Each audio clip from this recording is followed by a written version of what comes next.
കരയുന്ന കാക്കയ്ക്കും വയലിലെ റോസയ്ക്കും ഭക്ഷ്യവും ഭംഗിയും നൽകുന്നവൻ. കാട്ടിലെ മൃഗങ്ങളാറ്റിലെ മത്സ്യങ്ങളെല്ലാം സർവേശനെ നോക്കിയിടുന്നു. കാട്ടിലെ മൃഗങ്ങളാറ്റിലെ മത്സ്യങ്ങൾ എല്ലാം സർവേശനെ നോക്കിയിടുന്നു.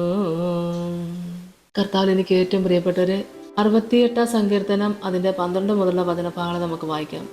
സൈന്യങ്ങളുടെ രാജാക്കന്മാർ ഓടുന്നു, വീട്ടിൽ പാർക്കുന്നവൾ കവർച്ച പങ്കിടുന്നു.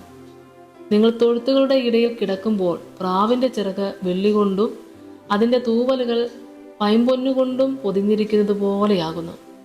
സർവശക്തൻ അവിടെ രാജാക്കന്മാരെ ചിതറിച്ചപ്പോൾ സൽമോനി ഹിമം പെയ്യുകയായിരുന്നു. ബാശാൻ പർവ്വതം ദൈവത്തിന്റെ പർവ്വതമാകുന്നു.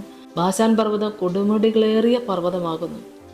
കൊടുമുടികളേറിയ പർവ്വതങ്ങളെ, ദൈവം വസിപ്പാൻ ഇച്ഛിച്ചിരിക്കുന്ന പർവ്വതത്തെ നിങ്ങൾ സ്പർശിച്ചു നോക്കുന്നത് എന്ത്? യഹോവ അതിലെന്നേക്കും വസിക്കും. ആമേൻ, സ്തോത്രം. കർത്താവ് അതിലെന്നേക്കും വസിക്കും എന്ന് പറയുമ്പോൾ ബാശാൻ പർവ്വതം ദൈവത്തിന്റെ പർവ്വതം. Hallelujah, hallelujah. ദൈവത്തിന് നന്ദിയോടെ സ്തോത്രം. അനുഗ്രഹിക്കപ്പെട്ടതായ തിരുവചനത്തെ നമ്മൾ കേൾക്കുമ്പോൾ ദൈവമക്കളെ, നമുക്ക് ആത്മസന്തോഷം കൊണ്ട് ദൈവത്തെ ആരാധിപ്പാൻ തക്കണം. ദൈവം സഹായിക്കട്ടെ. ദൈവം അതിൽ വസിക്കും, എന്നേക്കുമായി ദൈവം അതിൽ വസിക്കും എന്ന് പറയുമ്പോൾ കേൾക്കുന്ന പ്രിയപ്പെട്ട ദൈവമക്കളെ, കർത്താവ് നമ്മുടെ കൂടെയാണ്. നമ്മളെ വിട്ടകന്നു പോകാതെ, നമ്മൾ വിട്ടകന്നു പോകുമ്പോഴും പ്രാർത്ഥനയ്ക്ക് കുറവ് വരുത്തുമ്പോൾ ഇച്ചിരിഞ്ഞെരുക്കം വരുമ്പോൾ സങ്കടപ്പെട്ട് എന്തെങ്കിലും പറഞ്ഞ് ദൈവസന്നിധി നകന്നു വരും. മാറാത്തവനെ കൂടെ നിൽക്കുന്ന ദൈവം നമ്മുടെ കൂടെ ഉണ്ടെന്ന് അനുഭവിച്ചറിഞ്ഞിട്ടുള്ള ദൈവമക്കളെ, ഇനിയുള്ള നിമിഷങ്ങൾ ആമേൻ, ഇത്രത്തോളം ദൈവം നമ്മളെ നടത്തി, ഇതുവരെയും ദൈവം നമ്മളെ കൈത്താങ്ങി, ഇതുവരെയും നമ്മളെ പൊന്നുപോലെ കൊണ്ടു നടന്ന് കൺമണി പോലെ നമ്മളെ കാത്തുപരിപാലിച്ചു.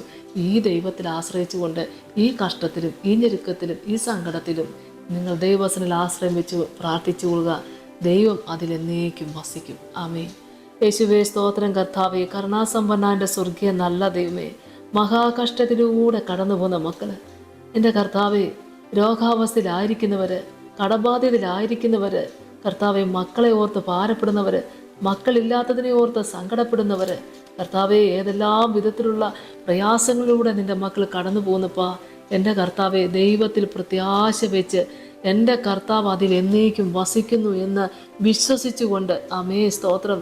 ഏത് മഹാകഷ്ടതയുടെ നടുവിൽ നിന്നുകൊണ്ടും കൃത്യസമയത്ത് പ്രാർത്ഥിച്ച് രക്ഷ പ്രാപിപ്പാൻ നിന്റെ മക്കളെ ഒരുക്കണമേ എന്ന് പ്രാർത്ഥിക്കുന്ന കർത്താവെ, ലോകം മുഴുവനും പ്രതികൂലമായി വന്നാലും അനുകൂലമായി നിൽക്കുന്ന ദൈവത്തെ മഹത്വപ്പെടുത്തുവാൻ, ദൈവത്തിങ്കിലേക്ക് നോക്കുവാൻ നിന്റെ മക്കളെ സഹായിക്കണമേ. നിങ്കിലേക്ക് നോക്കിയവരാരും ഒരു നാൾ ലജ്ജിച്ചു പോയിട്ടില്ലല്ലോ കർത്താവെ. അത്ഭുതമേറി സാക്ഷിക്ക് ഒരുക്കണേ യേശുവിൻ്റെ നാമത്തിൽ തന്നെ. ആമേ സ്തോത്രം.